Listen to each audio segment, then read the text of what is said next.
బలమైన ప్రజాస్వామ్యం ఉన్న భారతదేశంలో ఎమర్జెన్సీ మరుపురాని చీకటి అధ్యాయమని పార్వతీపురం మన్యం జిల్లా బీజేపీ అధ్యక్షుడు ద్వారపురెడ్డి శ్రీనివాసరావు అన్నారు. మన్యం జిల్లా పార్టీ కార్యాలయంలో నిర్వహించిన మీడియా సమావేశంలో ఆయన మాట్లాడారు. 1975 జూన్ 25న అప్పటి ప్రధాని ఇందిరాగాంధీ దేశంలో ఎమర్జెన్సీని విధించారని, దీంతో ఆనాడు 10 సంవత్సరాల అభివృద్ధిని వెనక్కి నెట్టేశారన్నారు. నాటి ఎమర్జెన్సీ సంఘటన ప్రజాస్వామ్య స్వేచ్ఛను తీవ్రంగా దెబ్బతీసిందని ఆయన అన్నారు.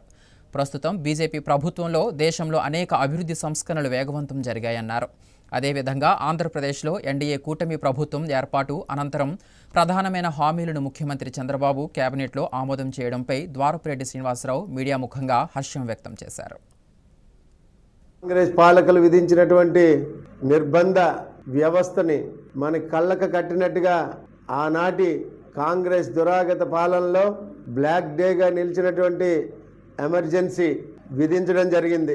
ఆ రోజు కాంగ్రెస్ పార్టీ పాలకురాలు శ్రీమతి ఇందిరాగాంధీ భారతదేశంలో తన రాజకీయ ప్రాపకాన్ని నిలుపుకోవడానికి ఎమర్జెన్సీ డేగా ప్రకటిస్తూ ప్రతిపక్ష పార్టీలని అణగదొక్కే విధంగా తన పాలన చిరస్థాయిగా ఉండిపోవడానికి ఒక నియంత్రణ నిర్ణయాలు చేసి భారతదేశ భవిష్యత్తుని చీకటి పాలు చేసి నాడు బ్రిటిష్ నుండి స్వతంత్రం తెచ్చుకొని 40 ఏళ్ళ స్వతంత్రం తెచ్చి 75లో ఎమర్జెన్సీ విధించే పరిస్థితి వల్ల మళ్ళీ మనం బ్రిటిష్ పాలనలోకి వెళ్లాల్సిన పరిస్థితి ఏర్పడింది ఆ రోజు.